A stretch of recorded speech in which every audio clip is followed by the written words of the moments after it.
राम राम, जय सिया राम, जय हनुमान।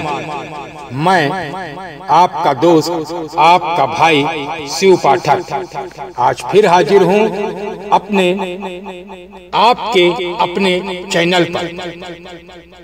आज फिर एक crime, suspense, thriller, haunted, secrecy व मर्डर मिस्ट्री कहानियों की सीरीज में आज की कहानी का नाम है हॉन्टेड हाईवे। और ये हॉन्टेड हाईवे एक बहुत ही जबरदस्त secrecy, thriller, crime, suspense, horror और हॉन्टेड से भरपूर है। ये कहानी एक सत्य घटना पर आधारित है। तो दोस्तों, भाइयों, मित्रों, लेकिन आपसे एक रिक्वेस्ट है कि अगर आप अपने भाई के इस चैनल पर पहली बार आए हैं या इस चैनल के साथ, इस परिवार के साथ जुड़े हैं, तो प्लीज आपसे रिक्वेस्ट है कि आप इस चैनल को सब्सक्राइब करके ऑल वाले नोटिफिकेशन पर सेट कर दें, ताकि इसी तरीके से प्रत्येक दिन आने वाली crime, suspense, thriller, secrecy, horror, haunted और मर्डर मिस्ट्री कहानियों का नोटिफिकेशन सबसे पहले आपको मिले और आप अपने इस परिवार के साथ जुड़े रहें। और हाँ, अगर कहानी आपको अच्छी लगे तो प्लीज इसे लाइक करके कमेंट करें और इसे आगे शेयर अवश्य करें। कमेंट करके हमें जरूर बताएं। और भाइयों, अगर आप लोगों के पास भी इस तरीके से कोई अनुभव है या कोई कहानी है तो प्लीज उसे हमारे व्हाट्सएप नंबर या ईमेल पर जरूर भेजें। आप कहेंगे तो वह कहानी आपके नाम के साथ प्रकाशित किया जाएगा। मेरा ईमेल आईडी डिस्क्रिप्शन में मिल जाएगा। तो भाइयों, मित्रों, बहनों, चलते हैं आज की कहानी में। आज की कहानी का नाम है हॉन्टेड हाईवे। जी हाँ, हॉन्टेड हाईवे बहुत ही जबरदस्त, रहस्यमय, सीक्रेसी, हॉरर कहानी। तो चलते हैं। एकाएक ब्रेक लगाने की वजह से गाड़ी का पूरा नियंत्रण खो गया और वो पास के पेड़ से टकरा गई। आकाश के आंखों के आगे वही दृश्य बार बार घूम रहा था। उसके मुंह से बोल नहीं फूट रहे थे। तभी क्या हुआ मोहित? सुमन कहती है, क्या हुआ? तुमने अचानक से गाड़ी क्यों रोक दी?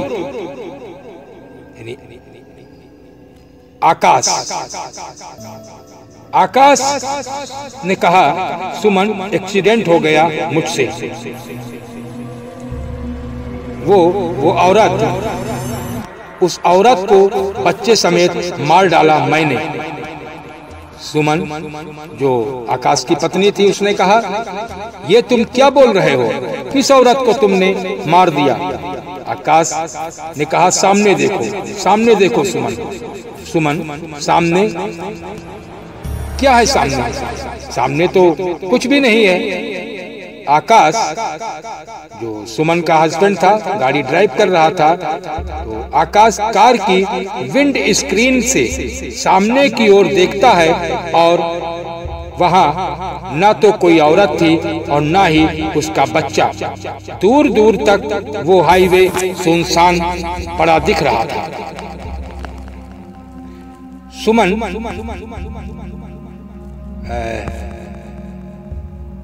सुनसान ही दिख रहा था। सुमन, अभी अभी मेरी कार से उसका एक्सीडेंट हुआ है। आकाश बार बार एक ही बात बोले जा रहा था, लेकिन सड़क तो सचमुच सुनसान थी। आकाश लगता है बहुत देर ड्राइव करने की वजह से तुम थक गए हो। तुम थोड़ी देर आराम कर लो, मैं चलाती हूँ कार। तभी पीछे की सीट से अंशिका ने कहा, पापा हम पहुंच गए क्या? अंशिका पीछे की सीट पर बैठी थी और आकाश और सुमन की बच्ची थी। नहीं बेटा, अभी नहीं पहुंचे हैं। आकाश ने कहा, मुझे जोरों की भूख लगी है पापा। अंशिका ने कहा, वो चिप्स का पैकेट दिया था न तुम्हें? सुमन ने कहा, वो तो कब का खत्म हो गया। अंशिका ने कहा, गाड़ी में अब चिप्स के और पैकेट नहीं थे और न ही और कुछ खाने का सामान था गाड़ी में। आकाश रास्ते की किसी लाइन होटल दिखे तो रोकना गाड़ी को, वहीं पर हम लोग खाना भी खा लेंगे और रास्ते में खाने के लिए कुछ ले भी लेंगे। लेकिन आकाश तो जैसे किसी अलग ही दुनिया में था। उसकी आंखों के आगे वही दृश्य बार बार घूम रहा था। ये कैसे हो सकता है? वो औरत और वो बच्ची कहाँ चली गई? मैंने खुद अपनी आंखों से देखा है उन दोनों को गाड़ी से टकराकर गिरकर तड़पते हुए। सुमन ने कहा, आकाश क्या हुआ? क्यों रोक रखी है कार? चलोगे ना? मुझे भी भूख लगी है। लॉकडाउन में 2 साल घर में बंद रहते आकाश और उसकी पत्नी और अंशिका बिल्कुल पक गए थे। 2 दिन पहले ही आकाश और सुमन ने अपनी बेटी अंशिका के जिद पर रोड ट्रिप पर जाने का प्लान किया था। वैसे मन तो दोनों का था कहीं बाहर घूम के आने का, इसीलिए वे सभी पहाड़ों पर पूरे 10 दिन की छुट्टियां मनाने के लिए निकल पड़े थे। आकाश कार तो चला रहा था, लेकिन अब उसकी स्पीड कम थी। हालांकि वो बात उसके मन में अब भी घूम रही थी। आकाश, फोन में नेटवर्क नहीं आ रहा है यार। लाइन होटल कितनी दूर होगा? सुमन ने पूछा। पता नहीं सुमन, लेकिन होगा तो जरूर, आकाश ने कहा।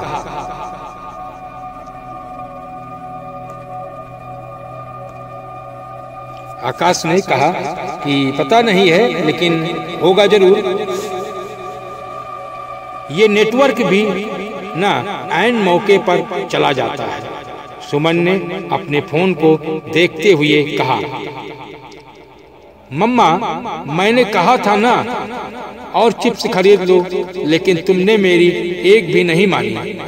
अंशिका ने मुंह बनाते हुए कहा, बस तुम्हें तो यही सब खाना होता है हमेशा, फिर बाद में पेट दर्द होने पर हमारे सिर में दर्द कर देती हो।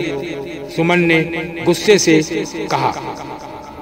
अपनी बीबी और बेटी की बातों को सुनकर आकाश धीमे धीमे मुस्कुरा रहा था। तभी अंशिका बाहर देखती हुई जा रही थी कि वह अचानक चिल्लाकर बोली, पापा स्टॉप द कार। वो देखो, वहाँ है लाइन होटल। हाईवे के किनारे वह होटल भी कुछ अजीब सा था। बाहर से देखकर उसे लग रहा था कि कोई बहुत मजबूरी में ही उस होटल में रुकता होगा और खाना खाता होगा। अब ऑप्शन क्या है? आकाश, एक तो नेटवर्क नहीं आ रहा फोन में, और आगे न जाने कितने किलोमीटर पर लाइन होटल हो, उसका कोई पता नहीं। और तुम देख रहे हो ना अंशिका को कितनी जोरों की भूख लगी है। आकाश ने कार को उस अजीब से होटल के बाहर खड़ा कर दिया और वे तीनों होटल की ओर बढ़ने लगे। रिसेप्शन तो उसे नहीं बोल सकते। होटल के गल्ले पर एक अजीब सा आदमी बैठा हुआ था, जिसके चेहरे पर एक बड़े से कटे का निशान भी बना हुआ था। अंशिका और सुमन तो उसका चेहरा देखकर ही डर गए। होटल में कुछ और स्टाफ थे, वे सब के सब स्टाफ मेंबर उन्हें विचित्र नजरों से देख रहे थे। उन तीनों को ये सब बहुत अजीब लग रहा था। यानी वो रिसेप्शन था नहीं, वहाँ गए तो वहाँ गल्ले पर एक कटे निशान वाला आदमी बैठा था, और होटल के जो स्टाफ थे, मेंबर्स थे, वो इन लोगों को अजीब सी नज़रों से देख रहे थे। कुछ समझ में नहीं आ रहा था। उन तीनों को ये सब बहुत अजीब लग रहा था, लेकिन भूख भी तो लगी थी उन्हें।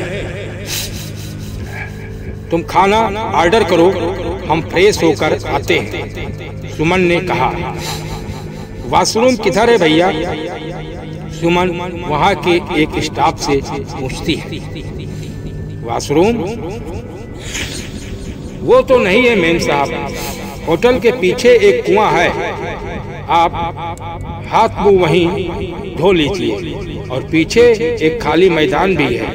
अगर बाथरूम वगैरह जाना हो तो वहां जा सकती हो, वहां के एक स्टाफ ने कहा।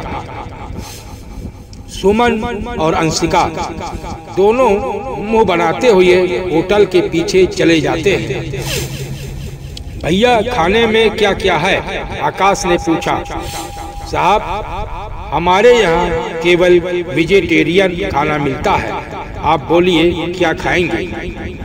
आकाश ने खाने का ऑर्डर दिया और होटल के बाहर लगी चारपाई पर बैठ गया और हाईवे से गुजरने वाली इक्का दुक्का गाड़ियों को देखने लगा। तभी आकाश की नजर लाइन होटल के बाईं ओर बैठी एक औरत पे गई, जिसकी गोद में एक बच्चा उठा रखा था। होटल के बाईं तरफ उसने देखा कि एक औरत बैठी है और उसने अपने गोद में एक बच्चा को उठा रखा है। जैसे ही आकाश की नजर उस औरत के चेहरे पर गई, उसके दिल की धड़कन जोर जोर से धड़कने लगी। ये तो वही औरत है जो मेरी गाड़ी से टकराई थी। मैं इसे बिल्कुल नहीं भूल सकता। ये तो उसने साड़ी पहन रखी थी। वह औरत आकाश को भी विचित्र नजरों से घूर रही थी। घूरने लगी उसी समय जैसे आकाश और उसकी आंखें एक दूसरे से मिलती हैं, तो वह औरत भी विचित्र विचित्र नजरों से आकाश को घूरने लगती है। आकाश को अब बहुत देर लगने लगा था। तभी उसने देखा कि वो औरत उस बच्चे को गोद में लेकर उठी और हाईवे के दूसरी ओर जा रहे ट्रक के सामने जाकर खड़ी हो गई। फुल स्पीड में आ रही ट्रक ने उस औरत को जोर से धक्का मारा और दौड़ते हुए चली गई। ये सब देखकर आकाश के मुंह से अचानक ही एक जोरदार चीख निकल गई। उसके पूरे चेहरे पर पसीने की बूंदें आ गई और दिल की धड़कन तो इतनी अनियंत्रित हो गई थी कि लगता था कि अभी हार्ट फेल हो जाएगा। ये सारा दृश्य एकदम अचानक से सामने देखकर कि वो औरत बच्चे को लेकर हाईवे पे खड़ी होती है और एक ट्रक उसको टक्कर मार देता है और औरत 20-25 फुट ऊंचे हवा में उड़ती हुई जाके एक तरफ गिरती है। तो ये सब देख के आकाश बहुत ही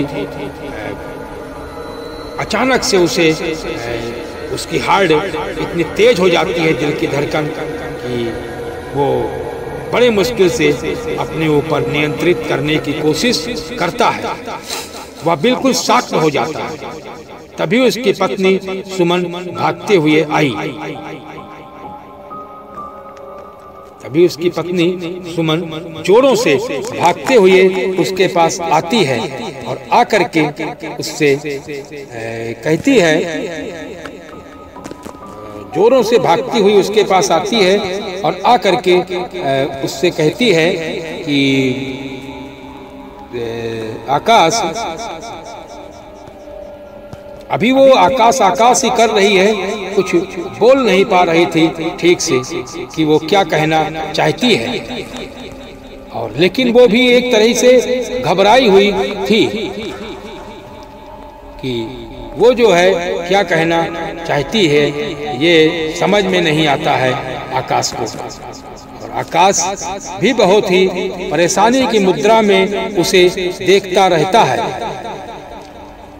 फिर पूछता है आकाश, क्या हुआ? लेकिन वो जो उसकी पत्नी भागते हुई आई थी, वो बड़ी मुश्किल से अपने ऊपर नियंत्रित करके और बोलती है, सुमन भागते हुए उसके पास आती है उसकी पत्नी, और बहुत ही घबराहट और बार बार पूछने पर आकाश के बहुत मुश्किल से वह बोल पाती है, आकाश जल्दी चलो यहाँ से, अंशिका कुएं में गिर गई है। अंशिका जो उसकी बच्ची थी, यानी वो भागती हुई आती है, आकाश से कहती है कि जल्दी ऐसे चलो यहाँ से, अंशिका कुएं में गिर गई है। व्हाट?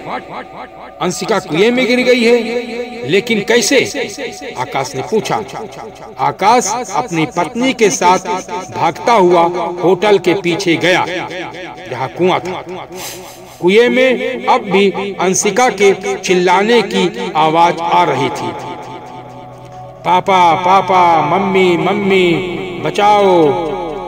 आकाश ने झांक कर देखा तो अंशिका बेचारी बाहर आने को अपने हाथ पैर मार रही थी, लेकिन वह चाहकर भी ये नहीं कर पा रही थी। तभी आकाश चिल्लाता है, रस्सी रस्सी कहाँ है? वो भागता हुआ होटल के रिसेप्शन पर गया, लेकिन रिसेप्शन पर तो कोई था ही नहीं। तभी उसकी नजर होटल के बाहर चारपाई पर बैठी अपनी बेटी और पत्नी पर गई। यानी वो इतना हुआ, उधर गया और चिल्लाता है, फिर भाग के आता है तो वो क्या देखता है कि उसकी पत्नी और बेटी होटल के बाहर चारपाई पर ही बैठी है। ये दोनों यहाँ हैं, तो फिर वहाँ होटल के पीछे कौन था? तभी उसकी बेटी ने हाथ हिलाकर उसने बुलाया, पापा यहाँ आओ ना, वहाँ क्या कर रहे हो? ये सब देखकर आकाश का सिर चकरा गया और वो वहीं बेहोश होकर गिर गया। और जब उसे होश आया तो न सुमन उसके पास थी और न ही अंशिका, और तो और उसे अपने आसपास मरे हुए जानवरों की बदबू आ रही थी। ये कैसी बदबू है? वो बदबू उसके बर्दाश्त से बाहर थी, इसीलिए उसे उल्टियां आने लगी। उसने किसी तरह खुद को संभाला और सुमन और अंशिका को ढूंढने लगता है। सुमन सुमन, अंशिका अंशिका। तभी उसने देखा कि एक बार फिर से सुमन उसके पास भागती हुई आ रही है। रोते हुए उसने कहा, आकाश आकाश, चलो यहाँ से निकलो, चलो जितनी जल्दी हो सके यहाँ से निकल चलो, हम लोग बुरी तरह से यहाँ पर फंस गए हैं। ये लोग जल्लाद हैं, यहाँ पर इंसानों का मांस पकाया जाता है। इंसानों का मांस? ये तुम क्या कह रही हो? उसे अपनी पत्नी की बातों पर विश्वास नहीं हो रहा था। चलो तुम इधर आओ मेरे साथ। सुमन आकाश को लाइन होटल के किचन में लेकर जाती है। वहां पर वैसी ही बदबू फैली हुई थी। चारों तरफ खून ही खून दिखाई दे रहा था। दीवार पर खून की छींटें साफ साफ दिख रहे थे और वो खून की छींटों में कुछ सूख भी चुके थे तो कुछ अभी भी ताजे थे। सुमन ने फ्रिज खोलकर दिखाया तो आकाश को उसमें इंसानों के कटे हुए हाथ और पैर दिखाई दे रहे थे। वे दोनों बहुत घबरा गए थे। तभी आकाश चिल्लाते हुए सुमन से कहता है, सुमन, अंशिका कहाँ है? बताओ कहाँ है अंशिका? आकाश, अंशिका नहीं है अब हमारे साथ। इन लोगों ने उसे मार दिया है। मार दिया? मेरी फूल सी बच्ची को मार दिया? मैं उन्हें नहीं छोड़ूंगा, नहीं छोड़ूंगा। हा। आकाश जोर से चिल्लाया और वो इधर उधर कुछ ढूंढने लगा। तभी वो किचन में पड़ा एक धारदार और बड़ा सा चाकू अपने हाथों में उठाया और सुमन के साथ भागते हुए बाहर आ गया और होटल के काउंटर पर बैठे इस अजीब से आदमी के गले वो चाकू रख दिया। तुम लोग यहाँ इंसानी मांस पकाते हो और तुमने मेरी बेटी को मार डाला ना? मैं छोड़ूंगा नहीं तुम लोगों को। क्या समझ रखा है तुम लोगों ने?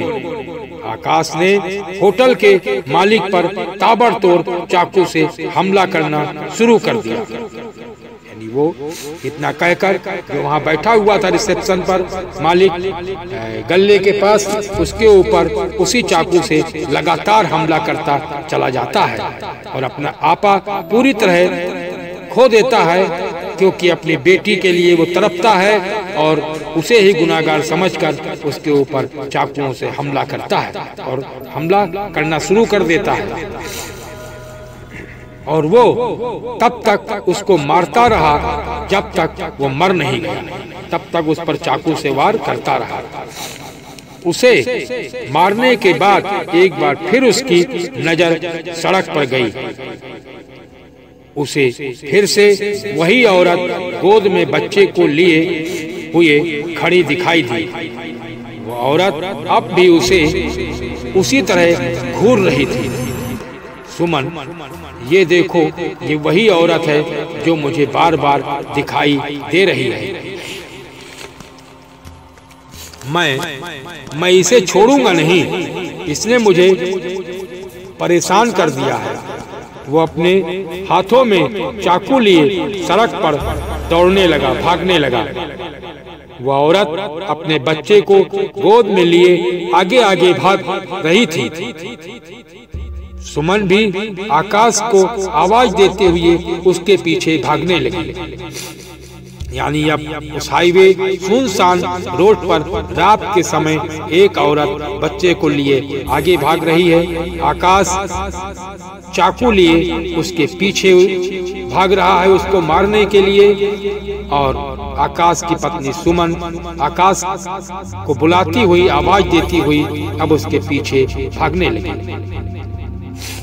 तभी कुछ ही दूरी पर आकाश को सड़क के किनारे एक पेड़ के पास पुलिस की गाड़ी खड़ी दिखाई दी। वो भागता हुआ उनके पास गया और अपनी आप बीती उनसे सुनाने लगा, लेकिन पुलिस वालों को उसकी कोई बात सुन ही नहीं रहे थे। वो पुलिस वालों को देखा और उनसे अपनी बातों को बता रहा था एक ही सांस में, लेकिन पुलिस वाले उसकी बात नहीं सुन रहे थे। तभी उसने जोर से चीखते हुए कहा, अरे आप लोग मेरी बात क्यों नहीं सुन रहे हो? पुलिस वाले अपने काम में लगे हुए थे। कुछ पत्रकार और फोटोग्राफर भी उन पुलिस के टीम के साथ में खड़े थे। पुलिस की टीम एक कार में बारी बारी से लाशें निकाल रही थी। पहली लाश आकाश की बेटी अंशिका की थी, दूसरी उसकी पत्नी सुमन की और तीसरी उसकी खुद की लाश। आकाश ये सब देखकर एकदम अंदर से हिल गया। तभी उन पुलिस वालों में से एक ने कहा, जब इतना बड़ा बोर्ड यहाँ लगा रखा है कि आगे खतरा है, इस रोड पर न जाएं, फिर भी इस फैमिली को ये बोर्ड नहीं दिखा।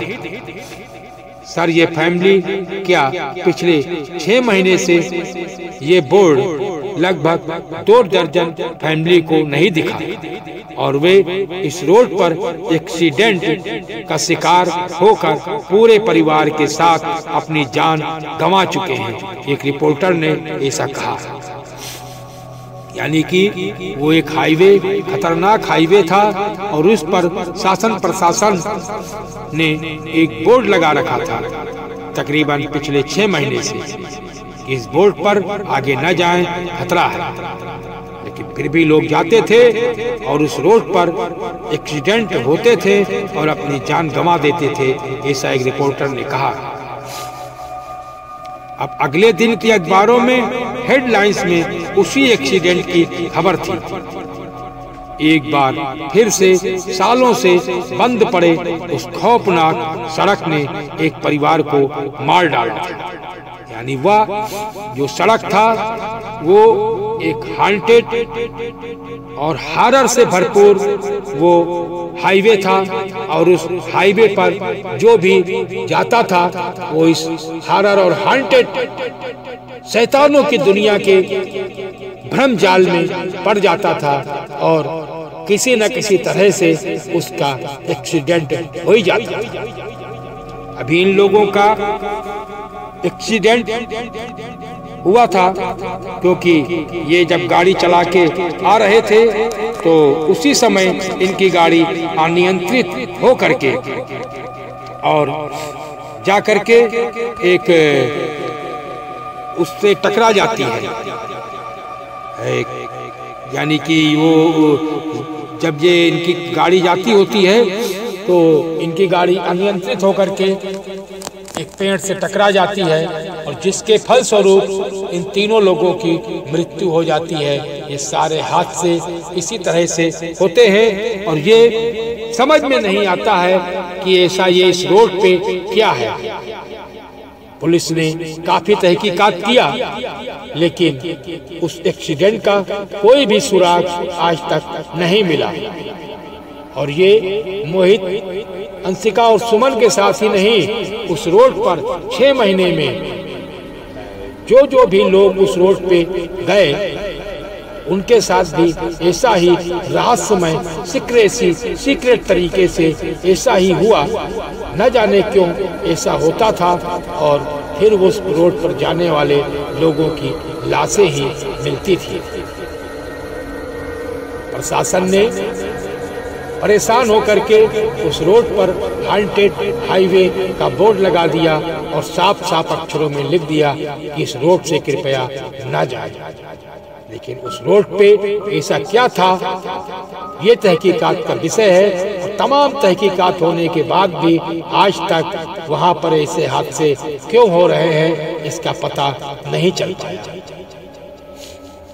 किसी बुजुर्ग पुण्य आत्मा और साधु महात्मा ने आकर के बाद में उन पुलिस वालों को और उस संगठन मतलब जो संस्था थी उस रोड पे देखभाल करने वालों को अपनी राय दिया कि आप लोग इस रोड के ये जो हाईवे है, हॉन्टेड रोड है, इस पे किनारे की ओर एक हनुमान जी का छोटा सा मंदिर बनवा दीजिए और उस मंदिर में पवन पुत्र, संकट मोचन, मारुति नंदन, केसरी कुमार हनुमान जी की मूर्ति और मर्यादा पुरुषोत्तम भगवान श्री रामचंद्र जी माँ जानकी की मूर्ति स्थापित करके प्राण प्रतिष्ठा करवा के नित्य डेली हनुमान चालीसा का पाठ करें।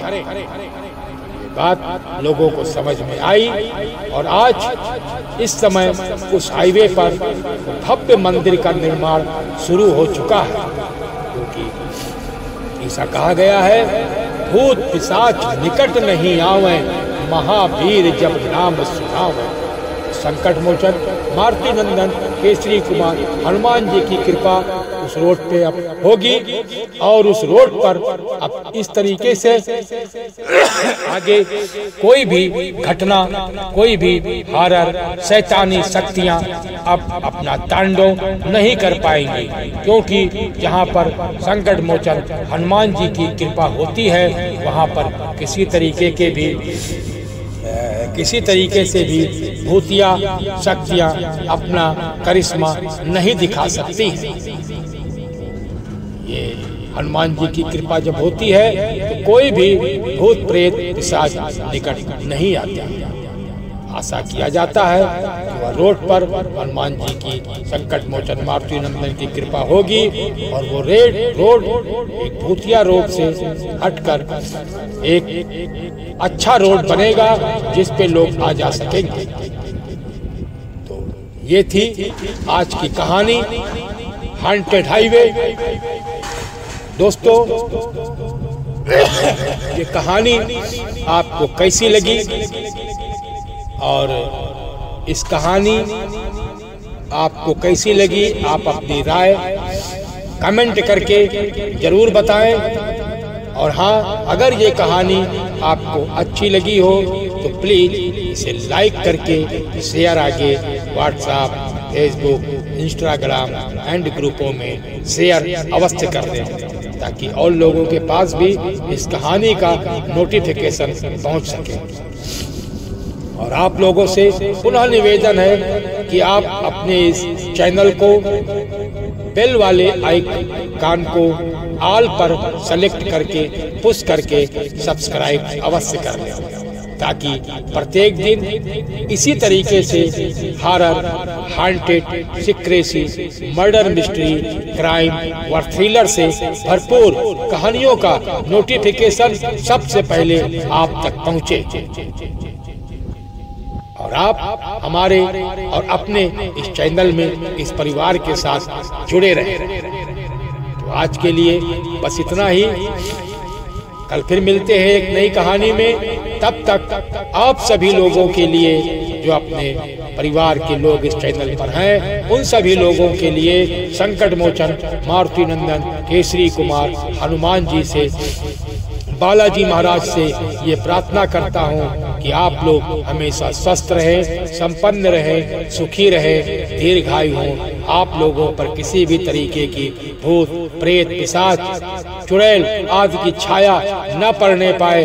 आपके घर परिवार में हमेशा सुख, समृद्धि, शांति बनी रहे। आप लोगों पर पवन पुत्र हनुमान जी की कृपा हमेशा बनी रहे और आप लोग हमेशा निरोग रहे व स्वस्थ रहे। और माता महालक्ष्मी से यही प्रार्थना है आप सभी लोगों के लिए कि आप लोगों की रोजी रोजगार में बरकत होती रहे, आपका घर परिवार में आय की आमदनी बढ़ती रहे, माँ लक्ष्मी की कृपा बनी रहे। आप लोगों पर हमेशा माता लक्ष्मी की कृपा रहे, आप लोगों पर हमेशा ही धन बढ़ता रहे, आपके बिजनेस व्यापार में हमेशा ही बढ़ोतरी होती रहे। ऐसी ही प्रार्थना आप सभी लोगों के लिए माँ लक्ष्मी से और संकट मोचन मारुति नंदन केसरी कुमार से हमारी यही प्रार्थना है। बाकी राम राम, जय सिया राम, जय हनुमान। आज आप लोगों से विदा लेता हूँ। कल फिर मिलूंगा एक नई कहानी के साथ। तब तक आप सभी लोगों को राम राम। मैं शिव पाठक आपसे विदा लेता हूँ। भाइयों, आप अपने राय कमेंट करके जरूर बताएं। राम राम, जय सिया राम, जय हनुमान।